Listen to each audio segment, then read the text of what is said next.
Viral di media sosial, aksi penjamretan di Jalan Harum, Kecamatan Taman Sari, Jakarta Barat, Sabtu tanggal 13 Maret tahun 2021 sempat terekam CCTV. Dalam video tersebut, terlihat seorang pria mengendarai sepeda motor dan membonceng istri serta putranya.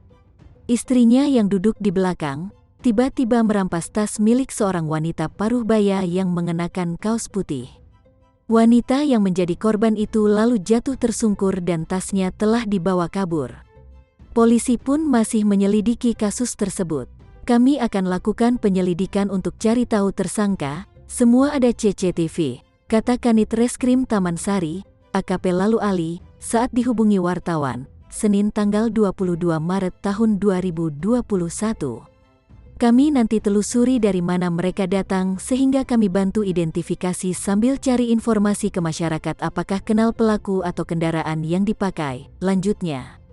Dia menjelaskan, alat bukti berupa kamera CCTV ini mampu mengidentifikasi ciri-ciri pelaku. Kebetulan kami ungkap perkara selama ini sangat terbantu dengan CCTV.